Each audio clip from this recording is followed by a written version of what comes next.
নমস্কাৰ শ্ৰোতাসকল আকাশবাণী গুৱাহাটীৰ আঞ্চলিক বাতৰি বিভাগৰ ক্ৰীড়া সম্পৰ্কীয় বাতৰিৰ অনুষ্ঠান ক্ৰীড়া বাৰ্তা পঢ়িছো পুলক গগৈয়ে IPL প্ৰতিযোগিতাৰ আজিৰ এখন খেল কলকাতাৰ ইডেন গাৰ্ডেন্সত দিল্লী কেপিটেলছ কলকাতা নাইট ৰাইডাৰ্ছৰ বিৰুদ্ধে অৱতীৰ্ণ হ'ব সন্ধিয়া 7:30 বজাৰ পৰা এই খেলখন আৰম্ভ হ'ব আনহাতে দেওবাৰে অনুষ্ঠিত এখন খেলত 5 বাৰৰ চেম্পিয়ন চেন্নাই ছুপাৰ কিংছে ছানৰাইজাৰ্ছ হায়দৰাবাদক 78 ৰানত পৰাস্ত কৰে প্ৰথমে বেটিং কৰি অধিনায়ক ঋতুৰাজ গায়কোৱাড আৰু ডৰিল মিচেলে অৰ্ধশতকৰ সহায়ত চেন্নাই ছুপাৰ কিংছে নিৰ্ধাৰিত 20 অভাৰত 212 ৰান সংগ্ৰহ কৰে মহেন্দ্ৰ সিং ধোনীয়ে বাউণ্ডেৰী মাৰি দুটা বলত 5 ৰান কৰি নট আউট হৈ থাকে মেচখনত চেন্নাইয়ে জয়ৰ বাবে বান্ধি দিয়া 213 ৰানৰ লক্ষ্য অনুসৰণ কৰি ছানৰাইজাৰ্ছে 18 অভাৰ 5টা বলত আটাইকেইটা উইকেট হেৰুৱাই 134 ৰান সংগ্ৰহ কৰে দলটোৰ হৈ মাৰ্ক্ৰামে সৰ্বাধিক 32 ৰান কৰে চেন্নাইৰ হৈ তুষাৰ দেশপাণ্ডে সৰ্বাধিক 4টা উইকেট লাভ কৰে মেচখনত জয়লাভ কৰি চেন্নাইয়ে তালিকাৰ 6ষ্ঠ স্থানত আছে ইপিনে IPL 2024ৰ 45 সংখ্যক খেলখনত গুজৰাট টাইটান্সক ৰয়েল চেলেঞ্জাৰ্ছ বাংগালোৰে 9 উইকেটত পৰাস্ত কৰে RCBৰ হৈ উইল জেক্সে মাত্ৰ 41টা বলত 100 ৰান কৰে বিৰাট কোহলীয়ে 44টা বলত 70 ৰানৰ এক আকৰ্ষণীয় ইনিংছ খেলি সকলোৰে দৃষ্টি আকৰ্ষণ কৰিবলৈ সমৰ্থ হয় RCBৰ অধিনায়ক ফাফ ডু প্লেছিছ টছত জয়ী হৈ প্ৰথমে ফিল্ডিং কৰে প্ৰথমে বেটিং কৰি গুজৰাটে 3টা উইকেট হেৰুৱাই 200 ৰান কৰে য'ত শাহৰুখ খানে 30টা বলত 58 ৰান কৰিবলৈ সমৰ্থ হয় একেদৰে সাই সুদৰ্শনেও 84 ৰানৰ দৰ্শনীয় ইনিংছ খেলে ইয়াৰ প্ৰত্যুত্তৰত RCBয়ে মাত্ৰ এটা উইকেট হেৰুৱাই 201 ৰানৰ লক্ষ্যত উপনীত হয় এই বিজয়ৰ পিছত RCB IPLৰ পইণ্ট তালিকাত 6 পইণ্টৰ সৈতে এতিয়াও অন্তিম স্থানতে আছে একেদৰে গুজৰাটেও 8 পইণ্টৰ সৈতে তালিকাৰ 7 নম্বৰ স্থানত আছে বিশ্বৰ আগশাৰীৰ ফুটবল প্ৰতিযোগিতা ইংলিছ প্ৰিমিয়াৰ লীগৰ অন্তিম পৰ্যায়ৰ খিতাপ দখলৰ যুঁজখন অধিক আকৰ্ষণীয় হৈ উঠিছে যোৱা সপ্তাহৰ খেলৰ অন্তত যোৱাবাৰৰ বিজয়ী মানচেষ্টাৰ সিটি পুনৰ খিতাপৰ প্ৰবল দাবীদাৰ হিচাপে দেখা দিছে তেওঁলোকৰ হাতত এখন খেল বাকি থকা অৱস্থাত প্ৰধান প্ৰতিদ্বন্দ্বী আৰ্সেনেলতকৈ 1 পইণ্টতহে পিছ পৰি আছে 35খন খেলৰ অন্তত আৰ্সেনেলে 80 পইণ্টেৰে শীৰ্ষত থকাৰ বিপৰীতে 34খন খেলেৰে মানচেষ্টাৰ সিটি দ্বিতীয় স্থানত আছে আনহাতে লিভ প্ৰথমাৰ্ধৰ 3টা গ'লৰ ভিতৰত প্ৰথমটো বুকায়ো সাকা আৰু কাই হেভাৰ্টছে আন 2টা গ'ল কৰে হিমান আছে বাংগালুৰুত হ'বলগীয়া ইণ্ডিয়ান গ্ৰাপি একত প্ৰতিদ্বন্দ্বিতা কৰিব ৰাষ্ট্ৰীয় ডোপ নিবাৰণ সংস্থা চমুকৈ নাডাই খেলুৱৈগৰাকীৰ বিৰুদ্ধে আৰোপ কৰা নিষেধাজ্ঞা প্ৰত্যাহাৰ কৰাৰ পিছতেই প্ৰতিযোগিতাত যোগদান কৰাৰ পথ প্ৰশস্ত হয় প্ৰতিযোগিতাখনৰ 200 মিটাৰ দৌৰত হিমাৰ নাম অন্তৰ্ভুক্ত হৈছে উল্লেখযোগ্য যে হুৱেৰ এবাউট ক্লোজ উলংঘাৰ অপৰাধত খেলুৱৈগৰাকী নিলম্বনৰ সন্মুখীন হৈছিল তিনিবাৰ হুৱেৰ এবাউট ক্লোজ উলংঘাৰ পাছত নাডাই যোৱা বছৰ হিমাক সাময়িকভাৱে নিলম্বিত কৰিছিল শেহতীয়াকৈ নাডাই প্ৰতিযোগিতাত অংশগ্ৰহণ কৰিবলৈ হিমাক অনুমতি প্ৰদান কৰিছে চীনৰ চেংডুত চলি থকা উবেৰ কাপ প্ৰতিযোগিতাত ভাৰতৰ মহিলা দলে কোৱাৰ্টাৰ ফাইনেলত প্ৰৱেশ কৰি চমক সৃষ্টি কৰিছে প্ৰতিযোগিতাখনত ভাৰতৰ মহিলা দলটোৱে ক্ৰমাগত দ্বিতীয়খন গ্ৰুপ মেচতো জয়লাভ কৰি দেওবাৰে কোৱাৰ্টাৰ ফাইনেলত স্থান নিশ্চিত কৰে কাইলৈ ভাৰত অন্তিমখন গ্ৰুপ মেচত ঘৰুৱা দল শক্তিশালী চীনৰ মুখামুখি হ'ব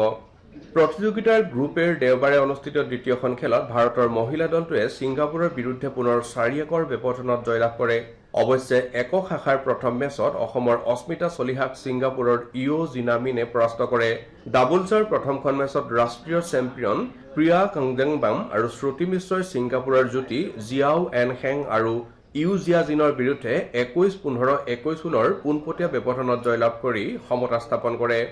অসমৰ ইখাৰাণী বৰুৱাই দ্বিতীয়খন একক শাখাৰ মেচত ইনচিৰা খানক 21-13 21-16 পোনপটীয়া ব্যৱধানত পৰাস্ত কৰি এছিয়ান চেম্পিয়ন ভাৰতীয় মহিলা দলক 2-1ৰ অগ্ৰগতি দিবলৈ সক্ষম হয় উল্লেখযোগ্য যে গোৱা ৰাষ্ট্ৰীয় ক্ৰীড়াত দলীয় সোণৰ পদক জয় কৰাৰ পাছৰে পৰাই যোৱা এবছৰ ধৰি ৰাষ্ট্ৰীয় তথা আন্তৰ্জাতিক প্ৰতিযোগিতাত উজলি উঠা ইখাৰাণীক মেচখন জয় কৰিবলৈ মাত্ৰ 31 মিনিটহে প্ৰয়োজন হয়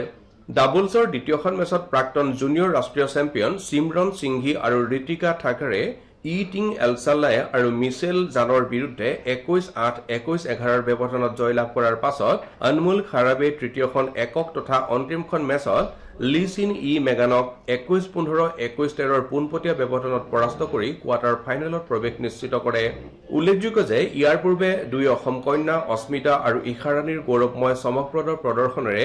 ভাৰতে প্ৰথমখন মেচত কানাডাৰ বিৰুদ্ধে 4-1ৰ ব্যৱধানত জয়লাভ কৰি উবেৰ কাপত জয়েৰে নিজৰ অভিযান আৰম্ভ কৰিছিল ইফালে উবেৰ কাপৰ সফলতাৰ লগতে থমাছ কাপতো ভাৰতীয় পুৰুষ দলটোৱে জয়েৰে অভিযান আৰম্ভ কৰিছে। প্ৰতিযোগিতাৰ আজিৰ খেলত ভাৰতে ৫-০ৰ ব্যৱধানত ইংলেণ্ডক পৰাস্ত কৰি কোৱাৰ্টাৰ ফাইনেলত স্থান নিশ্চিত কৰিছে। ব্যক্তিগত শাখাত ভাৰতৰ এইচ প্ৰণয়ে ২১-১৫ ছেটত হেৰি হুৱাঙক পৰাস্ত কৰে। চিৰাগ ছেট্টী আৰু সাত্বিক সাইৰাজ ৰেড্ডীয়ে ডাবলছত বেন লেন চিয়ান ভেণ্ডিক পৰাস্ত কৰিছে।